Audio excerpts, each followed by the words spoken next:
올라가는 노래를 계속해서 말씀 나누고 있습니다. 오늘 8번째 시간이고요. 그 성전에 올라간다라고 하는 말이 이 구약 시대의 배경으로는 말 그대로 예루살렘 성전에 올라가는 것이지만 오늘날 우리에게 적용해 보자면 하나님께로 가까이 나아가는 모습이다라고 생각하고 적용하는 것이 더 바람직하다고 말씀을 드렸습니다. 오늘 8번째로 살펴볼 이 성전에 올라가는 노래 솔로몬의 시라는 표제도 달려 있고요. 우리가 잘 아는 돌잔치나 아니면 이제 이 결혼한 가정들 이렇게 많이 축복할 때 많이 쓰는 그런 성경 본문입니다. 근데 이 본문을 우리가 개인 가정에 적용하는 것도 물론 좋지만 사실 그보다 더 조금 폭넓게 이거를 좀 더 큰 안목으로 먼저 적용을 하고 그리고서 개인적으로 받는 것이 더 바람직합니다. 그게 뭐냐면 이 말씀이 기본적으로 지금 솔로몬의 시 그리고 성전에 올라가는 노래예요. 그러면 이 말씀은 반드시 예루살렘 성전과 아주 긴밀한 관계가 있을 수밖에 없는 시라는 것이죠. 솔로몬이 예루살렘 성전을 건축한 왕이잖아요. 그 성전을 세웠고 그리고 그곳에서 하나님의 임재가 나타났고 하나님이 함께 하시는 백성이다, 하나님이 함께 하시는 나라다라고 하는 증거를 성전을 통해서 보여줬던 그 시대를 열었던 사람이란 말이에요.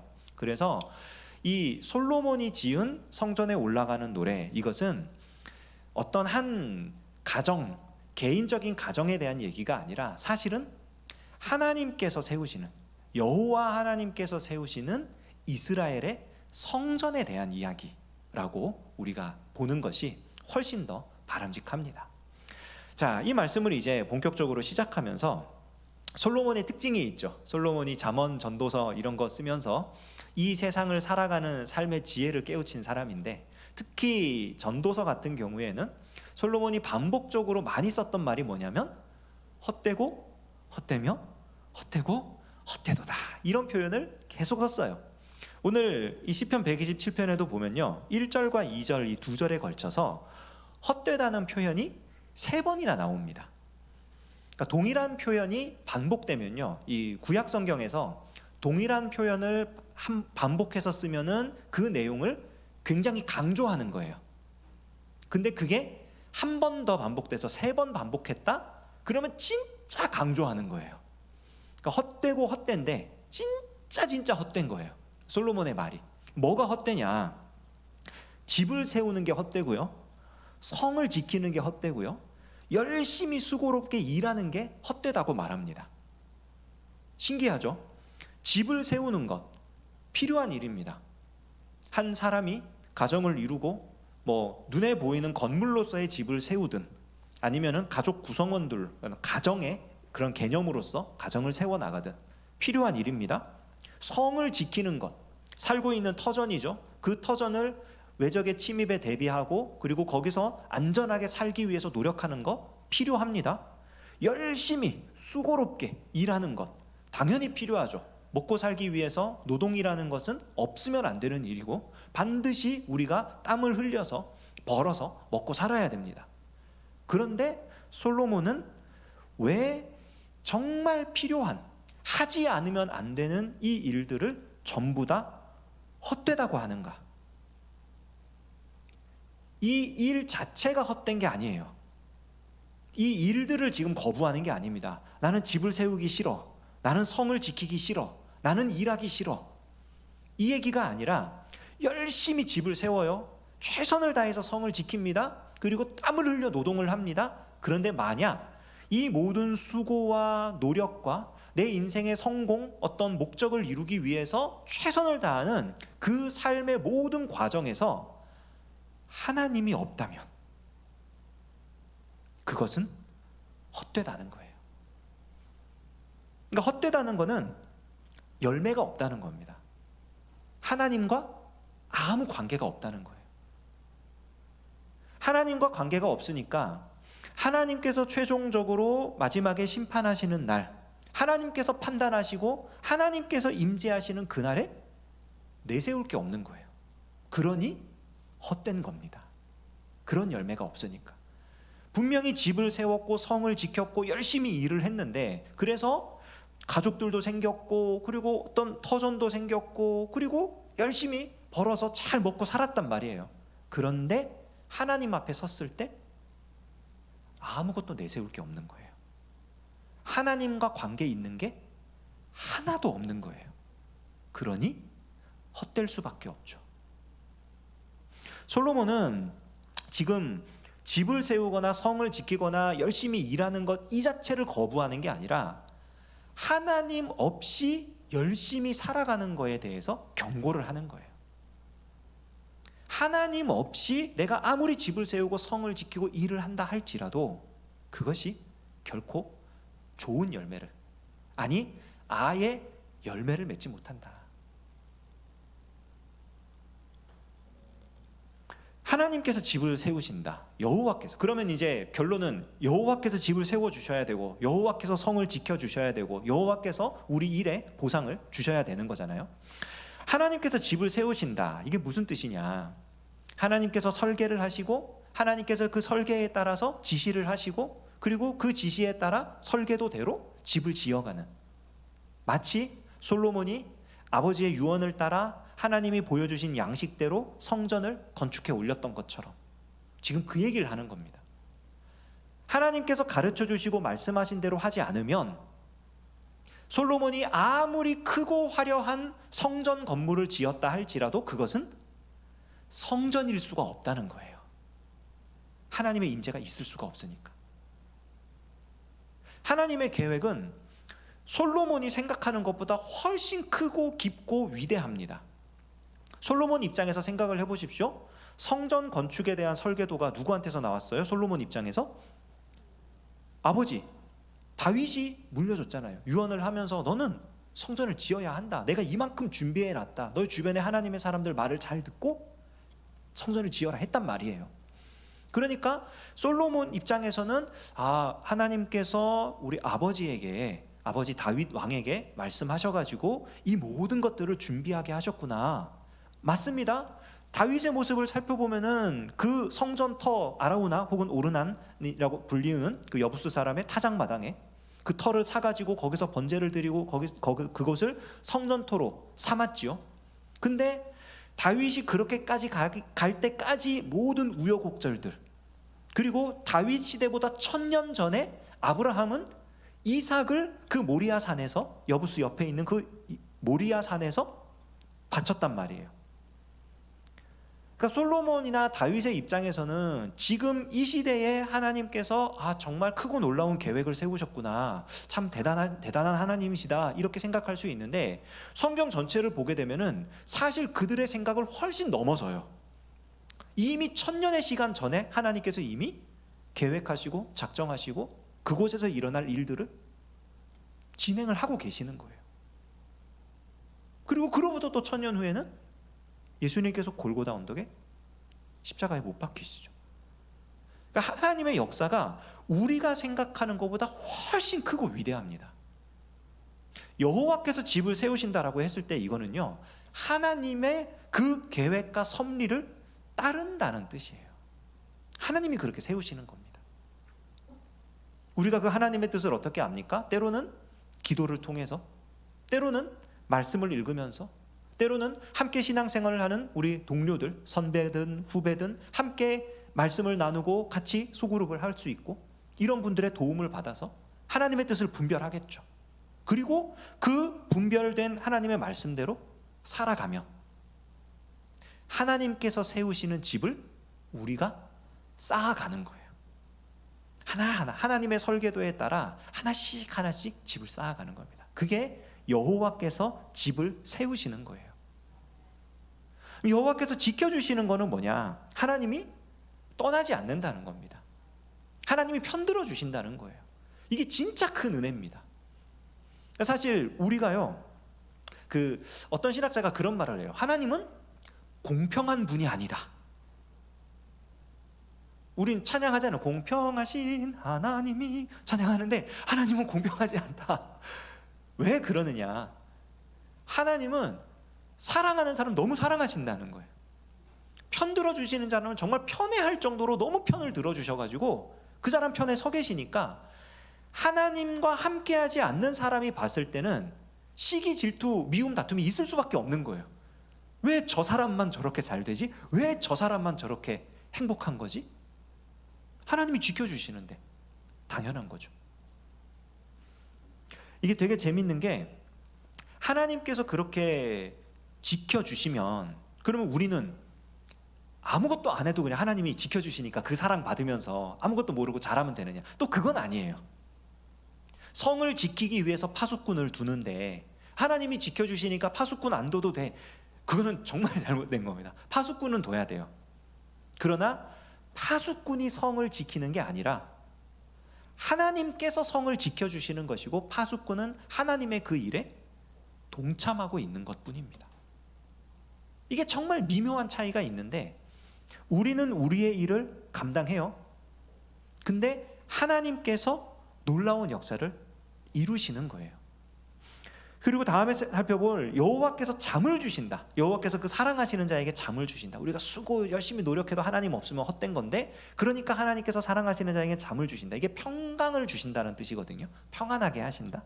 이것도 생각을 해보면 그러면 우리가 진짜 아무것도 안 하면 되는 거 아니냐. 먹고 살기 위해 노력할 필요도 없고 그냥 이렇게 잘 음식도 생기고 어디서 돈도 생기고 이런 거 딱 하면 우리 떠오르는 거 있죠. 숫자 6개짜리 막 이런 거 떠오르고 어디 저기 이렇게 우리나라 말고 외국에서는 우리나라보다 훨씬 더 액수가 크다더라 이러면서 막 하는 그런 건 안 주시나? 사실 그냥 아무것도 안 하고 놀고 먹는 삶을 생각하면 하나님께서 믿는 자에게 복권을 주시는 게 은혜인 것 같고, 그게 하나님 우리한테 잠 주시는 거 아닌가? 이렇게 생각할 수 있거든요. 그런데 하나님이 주시는 잠은요, 그런 게 아니에요. 내가 파수꾼의 삶을 살지도 않고 아무것도 안 하고 그냥 먹고 자고 다른 사람들 그냥 어떻게 살든 상관도 안 하고 나 혼자만 그냥 잘 먹고 잘 살고, 이런 모습을 하나님이 주시는 평강이다, 하나님이 지켜주시는 삶이다, 이렇게 말하지 않습니다.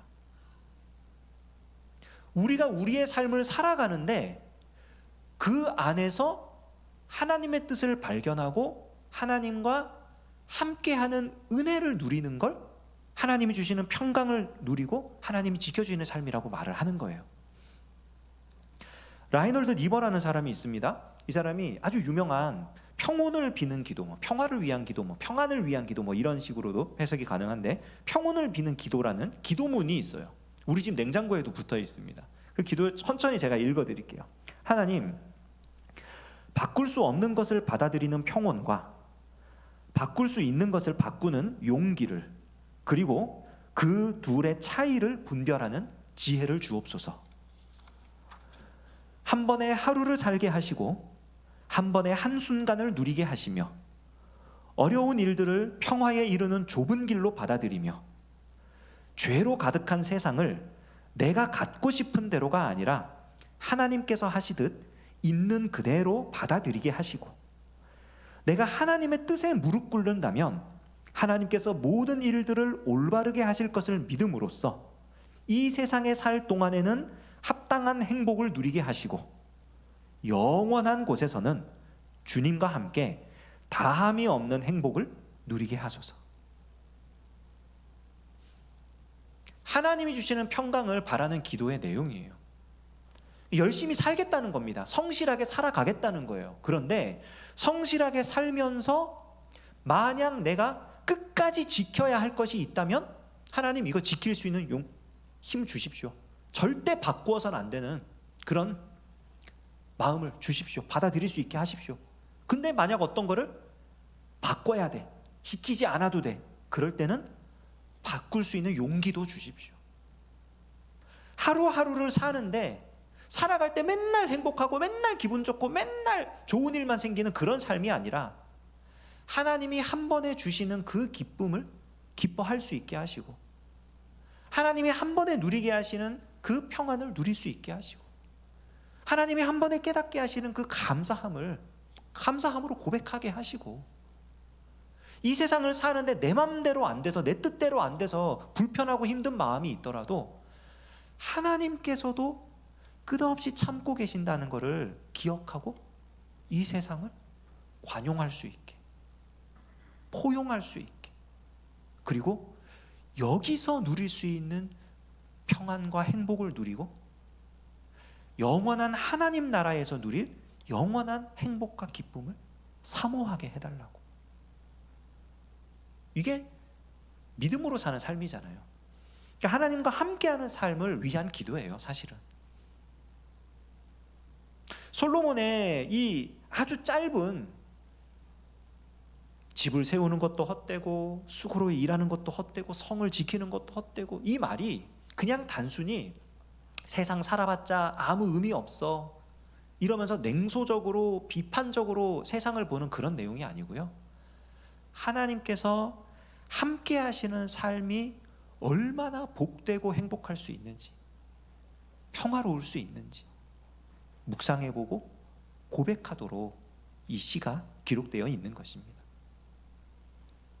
우리가 이러한 하나님의 평강을, 하나님이 주시는 행복을, 이 기쁨을 만약에 누린다면, 자, 이제 무슨 일이 일어날 것인가? 이제 3절부터 보면은 딱 시선을 바꾸죠. 보라, 무슨 일이 일어나느냐? 자식들은 여호와의 기업이요 태의 열매는 그의 상급이로다. 이거 정말 그 신혼부부 가정에 심판 갈 때나 돌잔치 가서 저도 몇 번 이렇게 써먹었던 것 같아요. 뭐 이것만큼 정말 참 복된 어떤 축복의 내용이 담긴 그런 문장을 발견하기가 쉽지 않으니까 많이 쓰는 것 같은데, 이거는요 사실은 하나님이 뭐 자식을 많이 줘가지고 이렇게 뭐 순풍순풍 잘 낳고 이 얘기가 아닙니다. 사실은 그거는 정말 개인적으로 적용하는 거고요. 서두에 말씀드렸듯이 이 말씀은 여호와께서 직접 세우시는 집, 성전에 대한 얘기예요. 그렇다면 여기 나오는 자식들은 어떤 사람들이겠습니까? 개인의 가정이 아니라 믿음의 자손들입니다. 하나님 나라의 백성들을 말하는 거예요. 그런데 이 하나님 나라의 백성들이, 그 여호와의 기업이라 그러잖아요. 이 하나님 나라의 백성들이 어떤 식으로 번성하게 되냐면, 각 가정에서 부모를 통해 자녀들이 하나님의 사람으로 거듭남으로써 번성하게 되는 거예요. 여러분, 이게 진짜 놀라운 일입니다. 구약 성경에서 교육에 대해서 말씀하는 부분들이 몇 군데 있잖아요. 신명기나 뭐 민수기나 이런 데서 몇 군데 나오는데, 그 몇 군데 나오는 말씀들이 전부 다 교육의 주체를 누구로 보냐면 부모로 봅니다. 나라에서 백성들을 모아서, 어린 아이들을 모아가지고 가르쳐라, 혹은 어떤 기관을 세워가지고 해라, 이렇게 얘기하지 않아요. 집에서 부모가 자녀에게 말씀을 가르치도록 하라, 이렇게 얘기를 합니다. 그거는 그냥 부모가 애들을 교회 나오게 해라, 이것과는 굉장히 다른 말이에요. 굉장히 다른 말입니다. 자녀가 하나님의 사람이 될 수 있도록 본을 보일 필요가 있고요, 실제로 그 자녀에게 하나님의 말씀을 가르칠 수 있도록 부모가 훈련될 필요가 있습니다. 예전에 장신대학교의 기독교 교육학 교수님이신 지금도 계시겠죠? 박상진 교수님이라는 분이 계신데 아주 유명하신 분이고, 그분이 어느 세미나를 하시다가 본인이 겪은 이제 일들을 얘기를 해주신 적이 있어요. 어느 교회에서 사역을 할 때 어떤 중직자 이제 부모님이 교수님에게 부탁을 했답니다. 무슨 부탁을 했냐면, 우리 아이들에게 성경 과외를 좀 해주십시오. 좀 사는 동네고, 이제 그러니까 경제적으로 여유가 있는 분이고, 그런데 얼마나 이 신앙이 대단한지, 애들을 보통 과외하면은 뭐 국영수 뭐 이런 거 시키잖아요. 딱 그 시험 잘 볼 수 있게 그걸 하는데, 애들한테 딱 그런 거예요. 니들이 성경도 모르면서 세상 공부하는 거 의미 없다. 하나님 말씀을 배워야 된다. 그러면서 1년인가 2년을 성경 과외로 붙여준 거예요. 그러니까 이 교수님이 직접 가르친 거예요. 신학대학교 교수님이 성경과에, 지금 이 말만 딱 하는데도 지금 상상하면서 흐뭇해하시는 분들이 계세요. 여기 계신 분들 중에, 와, 우리 손자 손녀 그런 거 해주면 좋겠다, 우리 자녀들 그렇게 해줬으면 참 좋았겠다 있잖아요. 근데 이 얘기를요, 이 교수님이 좋은 예로 들은 게 아니에요. 실제로 그렇게 1년인가 2년을 과외를 했고, 그래서 이 친구들이 고등학생 때였던 것 같아요. 이 친구들이 그래서 고등학교를 졸업했고 뭐 좋은 대학에 갔답니다. 그리고 이제 청년이 됐는데 어느 순간부터 교회를 안 나오더래요. 그래서 부모님이 너무 이제 안타까우니까 마음이, 성경 과외까지 시켰는데 이제 얘기를 했는데 아이들이 굉장히 거부 반응을 보이면서 교회 다니지 않겠다라고 선언을 했다 그러더라고요. 무슨 일이 있었는지 모릅니다. 뭐 개인 가정의 일이니까 그 부분에 대해서는 교수님도 말씀해 주지 않으셨고, 그 교수님이 얘기하셨던 건 이거였어요. 그 부모님이 잘한 것 같으냐 못한 것 같으냐 이제 학생들에게 물어보더라고요. 긴가민가한 거죠. 굉장히 잘했는데 왜 저렇게 물어보지? 이건 분명히 함정이 있는 질문인데, 교수님 그러시더라고요. 잘한 건 맞다. 잘했는데 부족했다. 뭐가 부족했냐면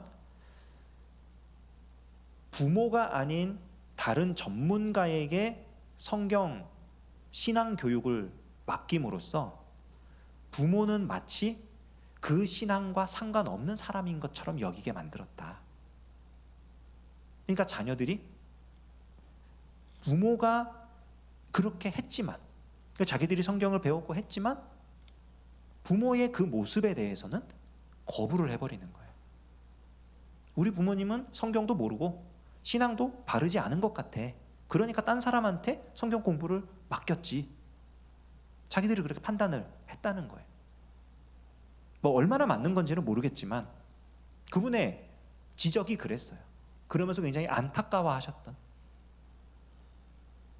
신앙 교육이라는 게요, 가정에서 이루어지지 않으면 그런 부작용이 일어나는 거예요. 그 코로나 겪었잖아요. 모든 나라가 코로나를 겪으면서 모든 나라들이 공통적으로, 전 세계에서 공통적으로 일어난 현상 하나가 있습니다. 그게 뭐냐면 가족 간에 함께 있는 시간이 늘어났다는 거예요.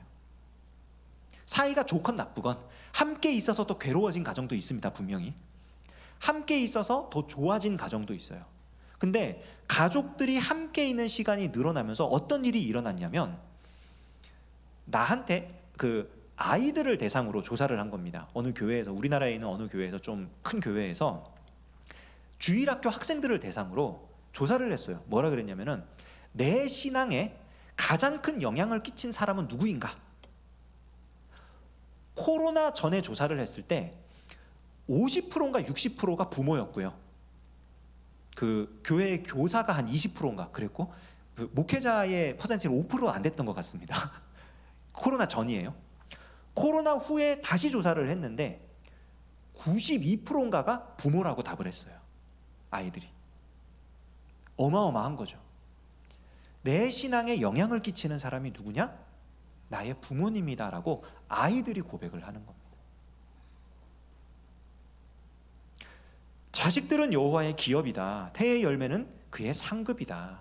이거는요, 각 가정에서 하나님의 사람들이 세워지는 것이 하나님께서 주시는 놀라운 복이다라는 걸 말해주는 겁니다. 그러니까 단순히 성전이라고 하는 큰 건물을 나라 한가운데 딱 세워놓고, 성전을 세웠으니까 이제 와서 여기서 종교 행사를 열심히 해라, 이게 아니라 하나님이 함께하는 나라, 하나님이 함께하는 백성이 되었으니 이제 이 은혜를 각 가정에서 마음껏 열매를 맺어라, 그 말씀인 거예요. 이걸 위해서 이제 단순히 이렇게까지, 여기까지 딱 얘기하면 이제 마음의 부담이 되게 커지시잖아요. 그럼 내가 집에서 우리 자녀들을 더 했어야 했는데, 솔직히 말해서 저도 똑같은 고민 갖고 있어요. 우리 아이들이 청소년이잖아요. 청소년. 제 딸들이 청소년이잖아요. 굉장히 제가 그 유하고 온유하고, 예, 겸손하고 부드러운 사람입니다. 보는 바와 같이. 근데 가끔 이렇게 갑자기 훅 치고 들어올 때가 있어요, 아이들이. 그러면 나도 모르게 이렇게 성질머리가 이까지 올라와서 버럭하고 싶을 때가 있어요. 그럼 옆에서 이제 지혜로운 아내가 워워 이렇게 말려줍니다. 한 번 쉬고 감정 털어내고, 그리고 이제 대화를 하고, 막 그러는데 솔직한 고백인데요. 제가 목사입니다. 제가 목사로 사역 시작한 지 뭐 몇 년이에요? 지금 거의 17년이 됐거든요. 목사 선수 받은 지가 어마어마하게 오랜 시간을. 저희 아이들은 아빠가 제가 군목이 되고 나서 결혼을 했으니까 아이들은 아빠가 목사가 아닌 적이 없어요. 그러니까 걔네들은 무조건 목사 딸이에요. 근데 그 아이들이 가끔 얘기를 해요. 교회 가기 싫어요. 성경 읽는 거 힘들어요. 기도 잘 안 돼요. 얘기합니다. 쉽지 않아요. 가정에서 신앙 교육을 한다는 거, 신앙을 전수한다는 거, 우리 자녀를 제자로 삼아가지고 부모가 이 자녀들을 대상으로 제자 훈련한다는 거 정말 쉽지 않아요. 정말. 그런데 어떻게든 해야 됩니다. 여러 가지 방법들을 막 강구하는 거죠. 옛날에는 되게 좋았던 게 뭐냐면 집에서 교회를 가면 좋은 일이 생긴다라는 그것만 좀 이렇게 만들어줘도 애들이 순진하게 와가지고 영향을 받고 훈련을 받고, 사실 저희 세대까지는 그랬거든요. 저도 교회가 어릴 때부터 좋았어요. 초등학교 때부터 교회가 너무 좋았는데 이유를 가만히 생각해 보니까 집에서는 별로, 제 위로 형님이 한 분 계시고 형제 둘인데 아무래도 첫째 둘째다 보니까 관심이라는 게 첫째한테 많이 쏠리잖아요. 그러니까 이렇게 좀 나도 모르게 스스로 소외감을 느꼈던 것 같아요. 집에서 내 자신이 그런 적 없는데, 부모님은 그런 적 없는데 제가 그렇게 생각을 하고 그런 걸 스스로 만들어서 느꼈던 것 같아요. 그러니까 맨날 혼자 생각에, 더군다나 막 이제 사춘기 오고 막 이러면서는 난 집에서 사랑받지 못하는 사람이야. 뭐 나는 이렇게 막 이러면서 점점 이제 우울해져 가는데, 교회를 가면 선생님들이 굉장히 좋아해 주시잖아요. 야, 얘가 딴 데 안 가고 교회 왔구나. 오락실 안 가고 교회 왔구나. 어디 놀러 안 가고 교회 왔구나. 이러면서 환하게 웃으면서 맞이해 주고 그냥 잘 왔다고 칭찬해 주고 이러니까 그게 좋았던 것 같아요. 그러니까 거기서 사랑을 받는다고 느끼고 그렇게 이제 발을 담그기 시작하고 점점점 깊이 들어와서 이제 여기까지 오게 된 거죠. 감사한 일이죠. 근데 요즘에는 쉽지 않은 게 뭐냐면은 집에서 사랑을 너무 많이 받아, 아이들이.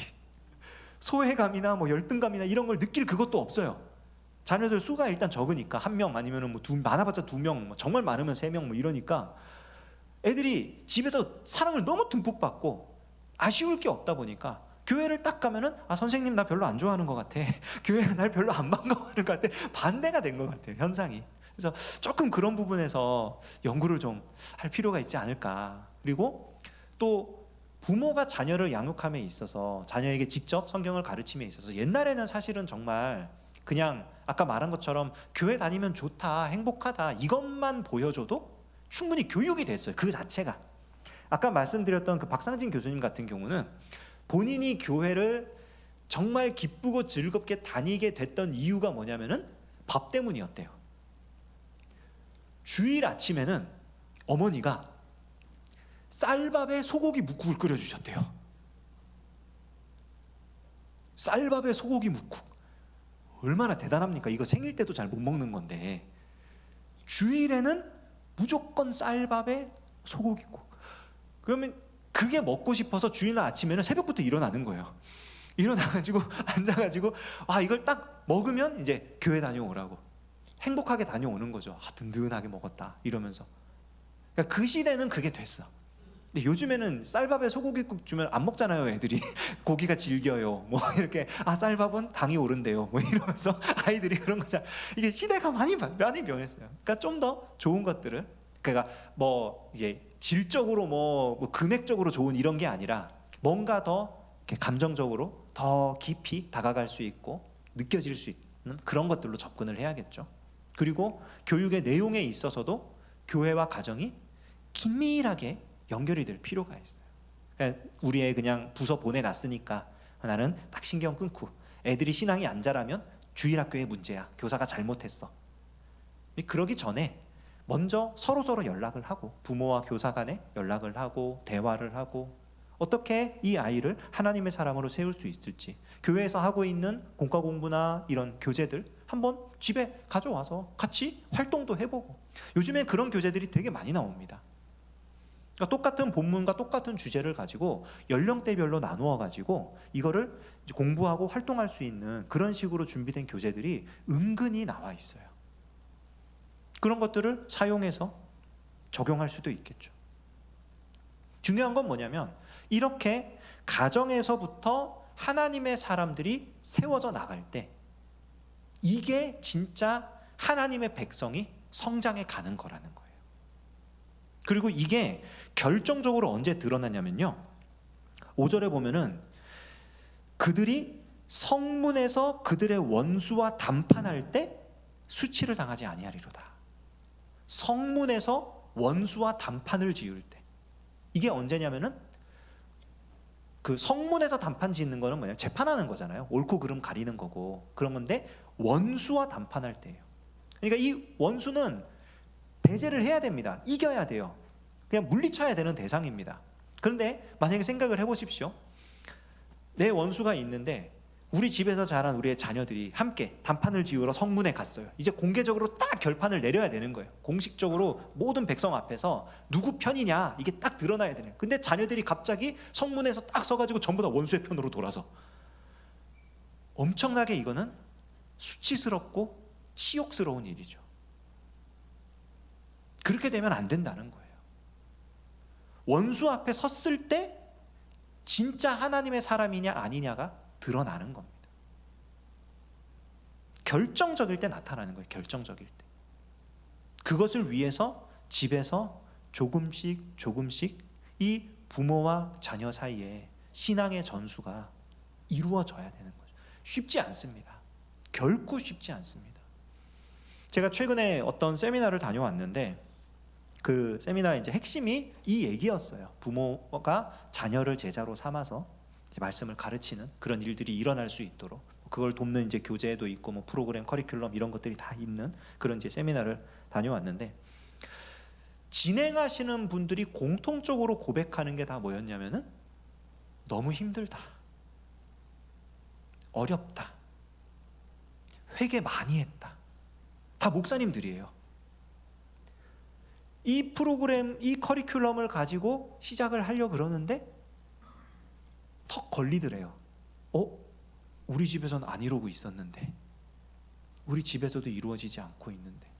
어떤 목사님 한 분은 나와서 강의를 하다 말고 자기 집 얘기를 쭉 하시더니, 거기 오신 분들이 대부분 다 목사님들이니까, 여기 오신 목사님들 혹시 지금까지 이 세미나를 쭉 참석하시면서 이 프로그램을 가지고, 이 커리큘럼을 가지고 교회로 돌아가서 교회에 이렇게 적용할 수 있겠다, 저렇게 적용할 수 있겠다 생각하시는 분들 계시면 회개하십시오 그러는 거예요. 교회 가서 하지 말고 집에서 하십시오. 굉장히 충격을 받았어요. 굉장히 충격을 받았고, 저게 맞구나. 우리 집에서 우리의 자녀들이 하나님의 사람으로 세워지는 열매가 나타나는 게 진짜 열매구나, 이런 생각이 들더라고요. 이건 함께 해야 돼요. 목사 집안이라고 해서 이 일이 더 쉬운 것도 아니고요, 중직자 가정이라고 해서 당연스럽게 되는 것도 아니에요. 정말 엄청난 노력이 필요합니다. 근데 또 그 세미나에서 굉장히 희망이 되게 말해준 게 하나 있어요. 그게 뭐냐면, 일률적으로 이 커리큘럼을 바로 적용하려고 하지 말라 그러더라고요. 각 집에서 할 수 있는 대로 하시라고. 뭐 가정 예배, 뭐 묵도부터 저기 주기도문까지 혹은 축도까지, 그렇게 하지 말라고. 애들 다 절대 한번 예배 드려주고 그 다음부터 절대 안 온다고. 그렇게 하지 말라고. 애들하고 대화도 하고 뭐 놀러도 가고 뭐 캠핑도 가고, 그러면서 자연스럽게 수준에 맞추어서, 상황에 맞추어서 인격적으로 하라고. 그러면서 실제 어떤 분들이 뭐 얘기를 하는데, 뭐 가정 예배 시간이라고 하는데 어디 저기 캠핑장 가가지고 텐트 치고 노는 장면들만 막 나오는 거예요. 근데 가서 기도하고 말씀 읽고 그리고 하나님에 대해서 이야기 나누고 그리고 재밌게 놀았다는 거예요. 놀라운 거는 그렇게 하고 나서 애들이 그 다음에 집에 와서 뭐라 그러냐면, 아빠 다음에 가정 예배는 언제 드려? 너무 좋았던 거예요. 재밌었던 거고. 그런 식으로 간다 그러더라고요. 이 얘기를 듣고 우리 집에는 어떻게 적용해야 되나. 제가 또 이래봬도 목사잖아요. 그러니까 우리도 맨날 뭐 어디 놀러 가고 이럴 수는 없는데 어떻게 적용해야 되나 막 고민을 했는데, 제 친구가 그러니까 너무 평범한 평신도입니다. 그냥 집사님인 제 친구가 어느 날 이제 동기들끼리, 친구가 이제 또 식당을 개업한 데가 있어가지고 가서 거기서 이제 모임을 가지고 같이 한번 팔아주고 또 이러면서 얘기를 하는데, 자기 집 얘기를 하는 거예요. 이 집은 정말 그냥 평범한 애입니다. 그냥 교회 다녔고, 어릴 때부터 교회 다녔고, 그냥 쭉 신앙생활 교회에서 해왔고, 남편도 뭐 다른 교회 다니는 사람 만나가지고 신앙이 있는 사람들끼리 만나서 결혼을 했고 아이를 낳았고 뭐 이렇게 살고 있는 너무 평범한 집이에요. 근데 이 친구가 그러는 거예요. 저한테 이제 제가 나름 또 목사라고, 야야 김 목사야, 우리 서로 막 그렇게 이제 뭐 말을 놓습니다. 내가 우리 집에서 딴 거는 못 하는데 그냥 매일 자기 전에 성경책을 한 장씩 읽고 자. 그리고 거기가 이제 그 최근까지, 지금은 이제 같이 사는데 최근까지 좀 그 남편이 이렇게 지방에 가 있느라고 주말 부부 생활을 했어요. 그래서 남편이 집에 올 주말에는 무조건 그 남편에게 아이들을 위해서 축복기도 하고 재웠고, 애들을 남편이 없을 때는 어쩔 수 없이 내가 기도했고 이러면서 이제 그렇게 해왔는데, 여기서 내가 뭘 더 어떻게 해야 되냐, 뭔가 더 하고 싶다, 이렇게 질문을 하더라고요. 나름 친구가 목사라고 이제 조언을 얻고 싶었나 봐요. 그래서 제가 그랬어요. 야, 존경스럽다. 야, 너무 좋다. 너 대단하다. 그냥 그렇게 해. 뭘 더 바래. 그냥 그렇게 하라 그랬어요. 그러니까 각 가정에 맞는 모양이 있고 각 가정에서 이루어지는 일들이 있는 거죠.